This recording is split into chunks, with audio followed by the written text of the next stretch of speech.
Today we are reading Dreamjoy Memoir Extras, an extra story of the Clocky Dreamville animation series produced by Clock Studios.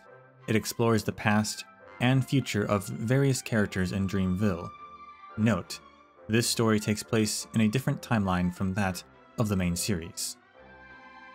Mr. Soda's Extras. Mr. Soda's story begins before Clocky's arrival. At that time, Dreamville was still known as Nightmareville, and the townsfolk were enslaved by Boss Stone. Mr. Soda worked as a chef there.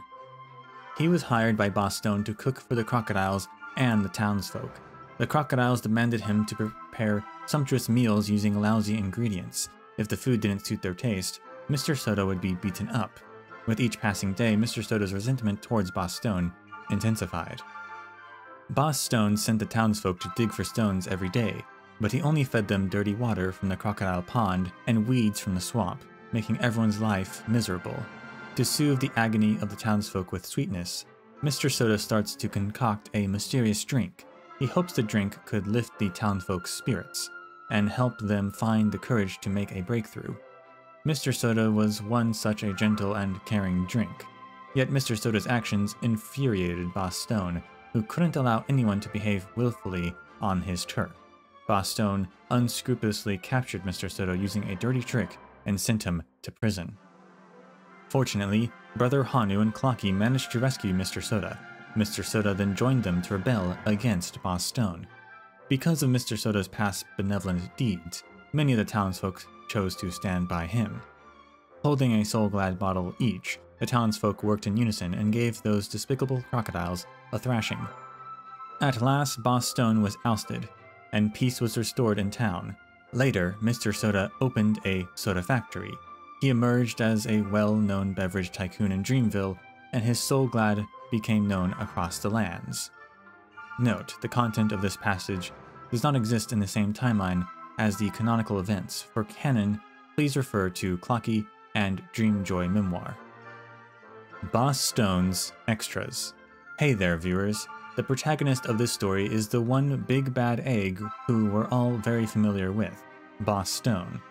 A long time ago, he subjugated the townsfolk of Nightmareville and did all kinds of wicked deeds. Also, he could get his hands on precious stones. He would trade these stones for money, amassing more wealth to buy even more stones. That's how boring he was. One day, a meteor crashed into the town.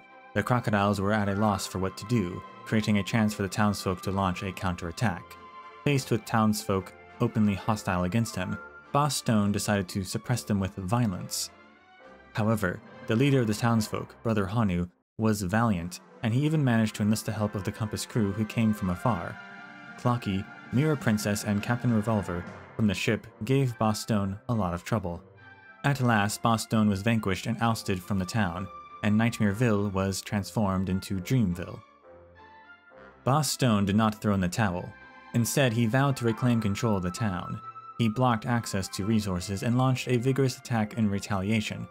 Due to the scarcity of resources coupled with various disasters, Dreamville found itself in dire straits. The townsfolk were in constant dispute. Fortunately, Clocky sought the help of Old Man Wood, who managed to persuade the townsfolk to reunite. Boss Stone dared not act rashly again. Thus, he had no choice but to turn over a new leaf. Boss Stone left Dreamville and strove to become an entrepreneur with integrity. But then again, he slowly realized that having integrity only left him broke. His righteousness eventually gave way to his ambition, and he started plotting to reclaim Dreamville.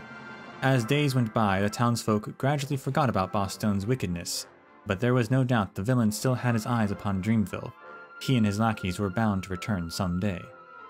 Note, the content of this passage does not exist in the same timeline as the canonical events. For canon, please refer to Clocky and Dreamjoy Memoir. Brother Hanu's Extras. This time, let us narrate the story of Clocky's most trusted companion, Brother Hanu. Once upon a time, Brother Hanu was an ordinary resident of Wolfsville, a place ruled by the crocodile traders. The townsfolk, being treated as slaves that manually transported goods, lived in agony. Brother Hanu, being a wolf with a sense of justice, does not like working for the crocodile traders. In his opinion, wolves were supposed to run free in the wilderness. Brother Hanu rallied others who were as righteous as him and set fire to the factory in Wolfsville, declaring war between the wolves and the crocodiles. Thanks to Brother Hanu's effort, the townsfolk of Wolfsville bared their fangs at the despicable crocodiles and showcased their might.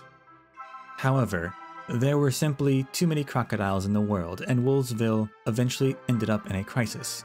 Brother Hanu decided to sacrifice himself for the crocodiles to spare the lives of the townsfolk. The crocodiles handed Brother Hanu over to a ruthless crocodile trader, Boss Stone. Boss Stone was set to send Brother Hanu to the harsh environment of Nightmareville, making him dig for stones for the rest of his life as punishment. Nevertheless, the experience didn't deprive Brother Hanu of his sense of justice. Seeing that Nightmareville was also suffering from Boss Stone's oppression, Brother Hanu could no longer tolerate the crocodile's tyranny and decided to stage another rebellion with the townsfolk. Thanks to the crew of the Compass, who came from afar, and Clocky's help, Brother Hanu successfully defeated the crocodiles and prevented Nightmareville from suffering the same fate as Wolfsville. Brother Hanu then renamed Nightmareville to Dreamville, claiming he would turn it into a worry-free dream town. Everyone believed in this hero who symbolized freedom and worked hard with him to build the town. Unfortunately, his aspiration suffered drawbacks when disaster struck. He ventured into the sandstorm by himself to rescue the stranded townsfolk, fed the townsfolk using his savings, and reluctantly expelled his friends who had betrayed the town. In the end, he was severely injured when defending against Boss Stone's attack. Clocky, who failed to help Brother Hanu, was left with no choice but to seek help from the resourceful Old Man Wood to free Brother Hanu and Dreamville from the debacle. With Old Man Wood's help, Brother Hanu realized his dream by making the town more and more dreamlike. The townsfolk sang praises for Brother Hanu's deeds and enjoyed the wonderful festivals in town with him.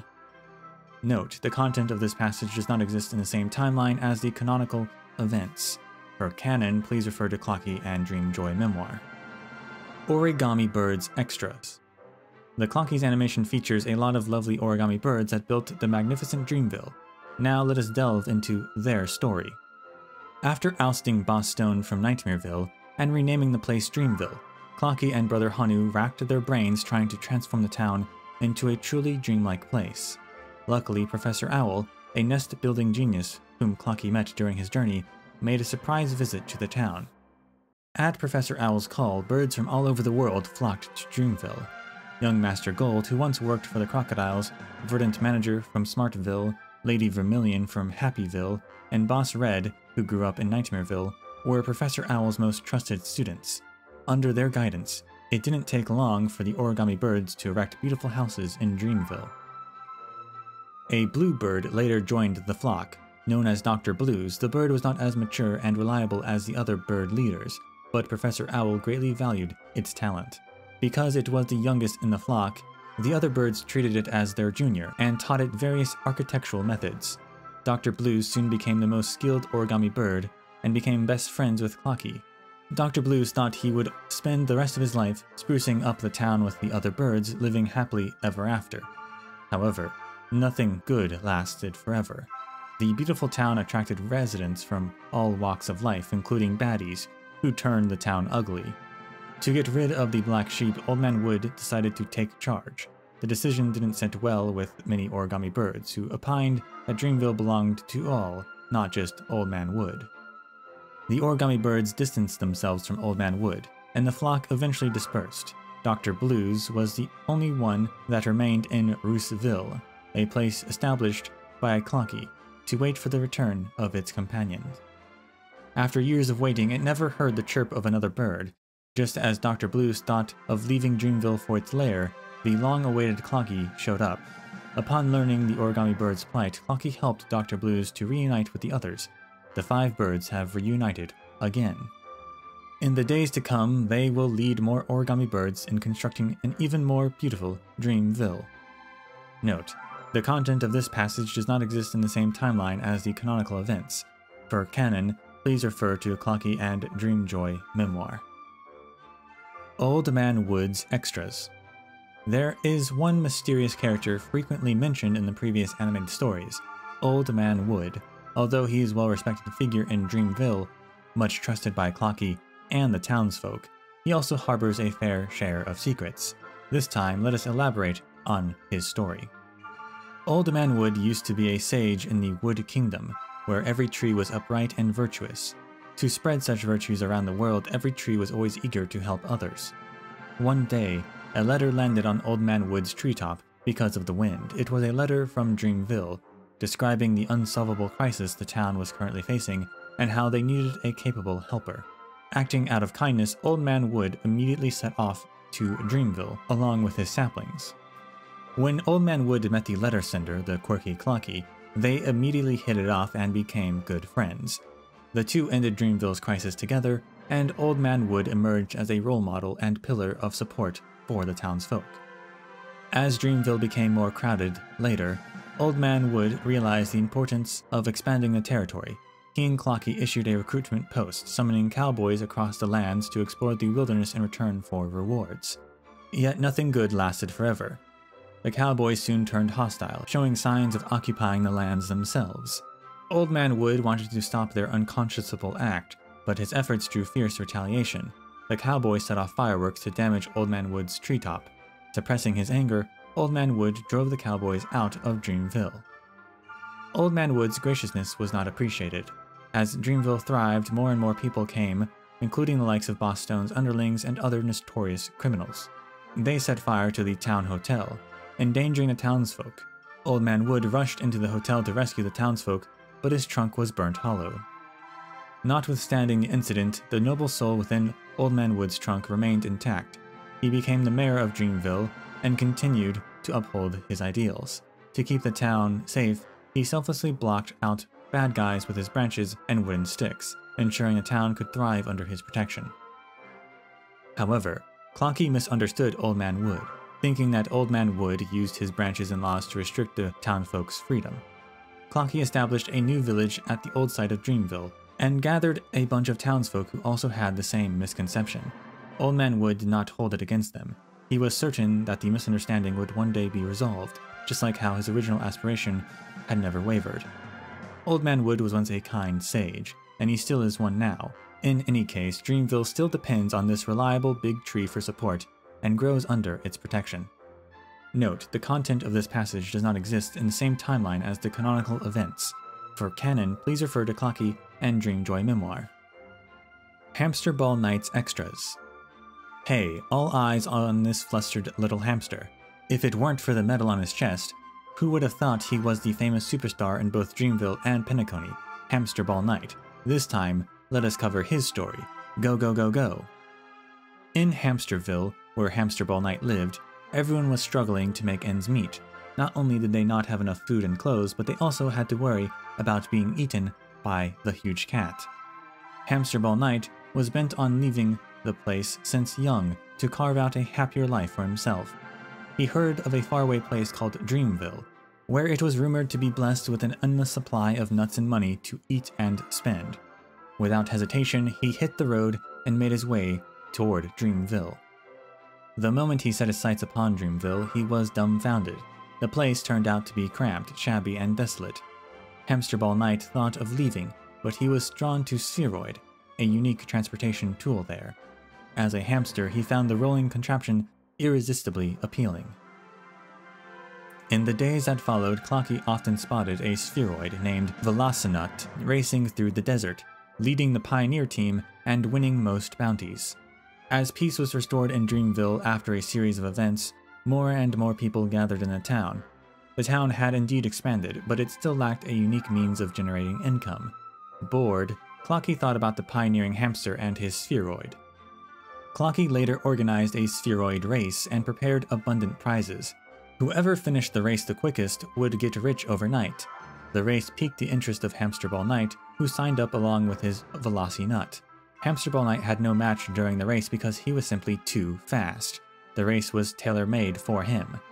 Hamster Ball Night won the race and became flushed with cash. Shopkeeper Leaf engaged him to be the ambassador for various products. Clocky and Hamster Ball Night became friends and often indulged in street spheroid races in the middle of the night. Clocky never missed a race in which Hamster Ball Night participated. After achieving the goal of becoming rich, Hamster Ball Night aimed to win more races, making his story more legendary. Note: the content of this passage does not exist in the same timeline as the canonical events. For canon, please refer to Clocky and Dreamjoy Memoir.